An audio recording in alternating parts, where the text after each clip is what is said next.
Bonjour à tous, bonjour à toutes et bienvenue sur Swiss Football Review. Bienvenue pour une nouvelle vidéo. On va lancer cette nouvelle saison 25-26 sous une auspice un peu estivale avec le mercato d'été. On va parler de 5 transferts qui nous ont intéressés pour le moment parce que ça vient de commencer. Évidemment, le mercato vient de commencer et on va parler du coup de 5 transferts qui ont un rapport avec le football suisse et qui nous ont intéressés lors de ce début de mercato. Exactement, en l'occurrence, ce sont tous des joueurs qui arrivent ou qui partent de Super League. Ah non, oui, non, si, c'est juste. J'ai eu un doute sur un des joueurs, mais oui. Et donc, eh bien, on en a sélectionné, comme tu l'as dit, 5. On va les évoquer s'il y a d'autres joueurs dont on n'aura pas parlé dans cette vidéo, parce que, évidemment, il y aura encore beaucoup de mouvements. Il y a déjà eu pas mal de mouvements. N'hésitez pas à les mettre en commentaire. On les évoquera peut-être dans une prochaine vidéo. Complètement. Aujourd'hui, on a choisi 5 pour vraiment se focus dessus et puis que ce soit quelque chose d'assez digeste finalement. Je ne sais pas s'il y a un joueur dont tu aimerais parler en premier qui t'inspire là pour ce début de vidéo. Pourquoi pas commencer par le plus jeune de la liste, il a 19 ans. C'est un jeune attaquant suisse qui arrive à Sion en provenance du Borussia Mönchengladbach. Il arrive en prêt avec option d'achat. On parle évidemment de Winsley Botelli, lui qui était formé au club rival de Sion à Servette. Et donc qui n'a pas encore fait de minutes avec la première équipe du Borussia Mönchengladbach. Il a fait que des minutes avec la 2 ou les U19 et qui a déjà marqué un but avec le FC Sion. C'est en match amical face à Thun. Pour moi, je trouve ça assez intéressant. Je pense pas qu'il va avoir, qu'il sera titulaire. Je pense qu'il aura quand même du temps de jeu avec la première équipe. Pour son développement, je trouve ça intéressant peut-être de redescendre d'un échelon et de pas commencer directement dans le grand bain en Bundesliga. Et puis pour Sion, ça pourrait être clairement un bon complément en attaque, même si je trouve le problème à Sion, c'est quand même qu'il y a un secteur offensif trop dense, mais bon, je pense qu'il y aura des mouvements encore, des départs de ce secteur offensif, mais franchement, si on parle vraiment de Winsley Botelli, je trouve que c'est très intéressant. Ouais, je suis d'accord. Je pense qu'aujourd'hui à Sion, pour rebondir sur ce que tu disais, il y a un effectif offensivement à ce poste de buteur qui est vraiment très très chargé. Si on prend rien que les arrivées cette année, on a Nivo Kazi, Botelli, Bouriga qui était arrivé déjà l'été passé, il me semble. Oui, c'est l'été passé. On a Dubert Dayes qui peut jouer en pointe, dépend comment c'est pas le poste où il va être utilisé, je pense non plus cette année, mais voilà. On a Duchouarev qui a joué aussi dans une attaque à 2 têtes, donc c'est à prendre en compte aussi. Djokic. On a Djokic, voilà, que j'ai pas cité. On a même, si on va un peu dans les joueurs qui sont arrivés, on a du Altin Chala, mais qui risque aussi de jouer plus avec la deuxième équipe de Sion. Mais enfin bref, on a beaucoup de joueurs pour alimenter ce secteur offensif. Il y a déjà Sorgic qui est parti, qui a rebondi du côté du Verdon Sport. À voir, moi j'en vois pour l'instant pas un qui se dégage comme un titulaire clair. Non. Donc ça pourrait créer une concurrence intéressante. Après je pense que s'il y a un joueur qui arrive à s'imposer, à devenir ce buteur qui plante des buts, ça peut être très intéressant. Je pense que pour Sion, ce serait bien d'avoir aussi un titulaire en puissance qui est là, qui peut planter des buts.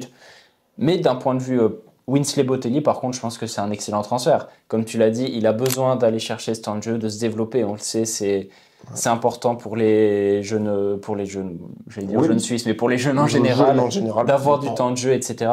Et je pense que c'est une très bonne chose de faire appel à un jeune Suisse en particulier. On sait qu'aujourd'hui, il y a quand même pas mal de fois, on fait plutôt appel à des jeunes étrangers, plus qu'aux jeunes Suisses, la voie entre guillemets nationale qui est en perte de vitesse, où les jeunes Suisses ont beaucoup plus de peine à percer, à faire de leur marque, à prendre du temps de jeu en première équipe. Ça, c'est un gros problème récemment pour la Super League. Alors là, de faire revenir un jeune joueur suisse pour lui donner du temps de jeu dans le championnat, je pense que c'est une bonne chose, tant pour Sion, tant pour peut-être à plus grande échelle, si on voit ça à l'échelle d'un championnat, si tout le monde faisait un peu ça, peut-être pour l'équipe nationale, etc. Clairement, clairement. Je pense que c'est un bon transfert. Et c'est quand même un joueur qui avait été relié à des très gros clubs. On avait parlé de la Juventus, de Manchester United. Donc, il a tapé dans l'œil de pas mal de gens. C'est pas rien. J'ai vraiment hâte de le voir à l'œuvre et j'espère qu'il va répondre présent. Complètement. Et puis même, si on parle un tout petit peu, tu parlais de la voie nationale qui est en perte de vitesse. Sion, là, vraiment, s'est remis en marche avec son projet vraiment très basé sur des joueurs qui connaissent le championnat. Dans ce mercato estival, c'est le cas pour tous.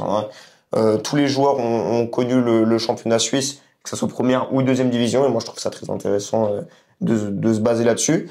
Et c'était ce qui n'avait été un peu moins le cas pour le mercato d'hiver 24-25 et qui a été un peu moins concluant, on l'a vu. Ouais, c'est clair. Ça aide aussi pour l'adaptation, d'avoir des joueurs qui connaissent déjà le championnat. Et en général, on va dire que c'est peut-être des valeurs un peu plus sûres, entre guillemets, s'ils ont déjà fait leurs preuves en Suisse. Ouais. Y a moins de réserves à avoir concernant peut-être une mayonnaise qui pourrait moins bien prendre. Évidemment, c'est pas garanti que ça réussisse, mais il y a quand même des bonnes prédispositions, je dirais. On va passer à un deuxième joueur. On peut continuer on va continuer à rebondir avec un milieu offensif qui débarque à Servette libre de Grasshopper. On va parler évidemment de Giotto Morandi. Que penses-tu de ce transfert? Bah, je pense que c'est bien pour Servette.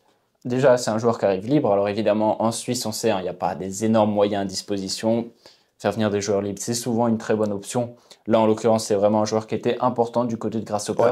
On va dire qu'il a réussi quand même récemment à surnager quelque peu dans cette équipe qui était quand même dans le dur. Ouais. Et je pense que pour lui, c'est un très bon step de passer à Servette, qui est comme une équipe sérieuse, qui est toujours présente aux avant-postes depuis plusieurs saisons maintenant. Beaucoup plus que Grasshopper. Exactement, il sera dans un effectif qui a de la qualité, où il aura aussi de la concurrence, c'est clair. Et je pense vraiment aussi pour Servette, c'est un bon renfort de Super League, un joueur qui connaît le championnat, qui a fait ses preuves, et encore une fois, une valeur, on va dire, assez installée de cette Super League. Puis il pourrait même prendre une place de titulaire, ce serait pas déconnant. Je vois Antunes par exemple en concurrence, qui peut aussi jouer milieu offensif. Franchement, ça va être très, très intéressant de le voir à l'œuvre. Moi, je n'ai pas grand chose de plus à rajouter. En plus, il a quand même un gage d'expérience. Il est là depuis longtemps, Grasshopper. Il a 26 ans. Ah ouais, j'allais dire 25, mais 26 ans. Non, je crois 26. Il reste encore relativement jeune aussi. Donc, pour Servette, je pense que c'est un bon joueur. Alors, c'est à voir l'impact qu'il arrivera à faire. C'est peut-être pas lui qui va t'amener un titre de Super League, hein, on est d'accord. Hein, c'est pas... Mais au niveau de l'effectif de Servette, c'est une belle addition, je trouve. Clairement. Et encore une fois, cet aspect financier qui est intéressant, gratuit, c'est un bon coup à faire, quoi. Prochain joueur, tu veux parler de qui? Parce qu'on a encore bonne question. On peut parler d'un départ, en fait, d'une arrivée du côté du FC Bâle qui arrive du Sporting. Ouais. Mais qui officieusement, on va dire, arrive du Lausanne Sport parce qu'il était prêté là-bas. C'est Kondredi qui était prêté par le Sporting au Lausanne Sport. Il est revenu de son prêt, il est retourné entre guillemets au Portugal, hein, d'un point de vue, on va dire, purement... Oui.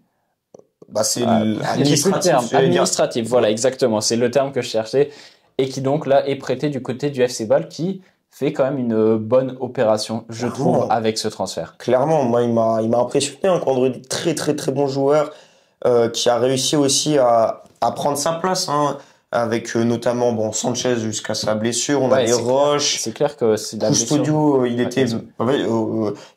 eu cette blessure de Sanchez et même il a vraiment réussi à prendre sa place de titulaire face avec Roche, avec Sanchez, aussi, il a même un peu mis Custodio, hein.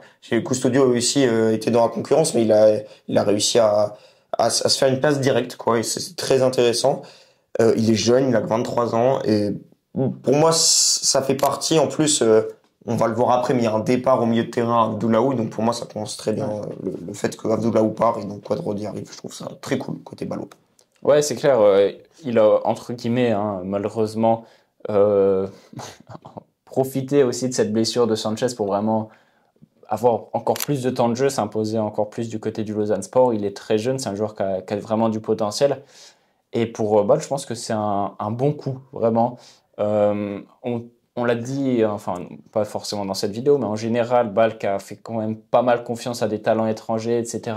Alors certes, Kondredi, c'est aussi un talent étranger, mais qui a cette qualité d'avoir déjà fait une saison dans le championnat suisse.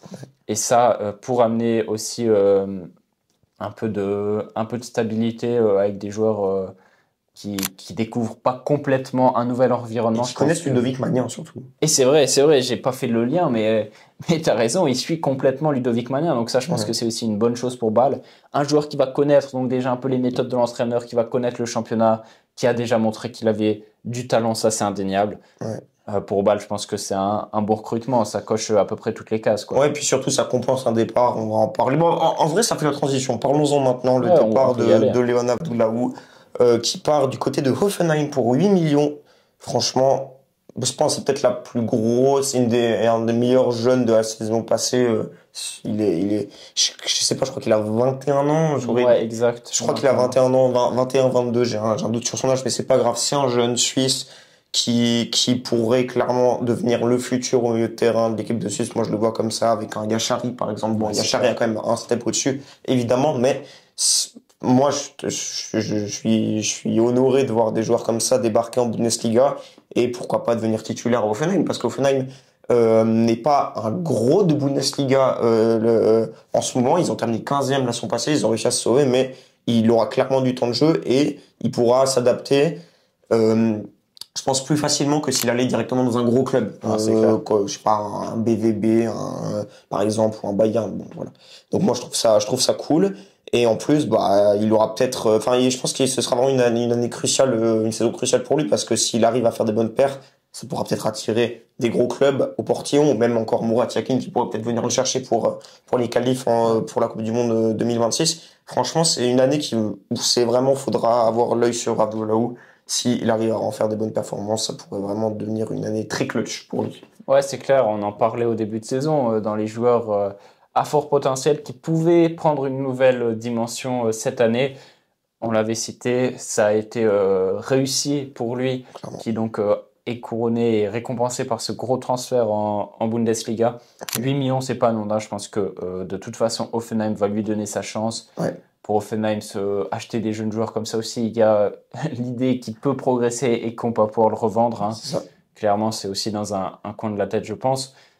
Et puis, espérons qu'il suive une trajectoire peut-être un peu à la Yachari, qui a rejoint un club pas forcément directement d'un top niveau, qui a complètement explosé à Bruges, qui désormais va rejoindre l'AC Milan, club beaucoup plus établi sur la scène européenne.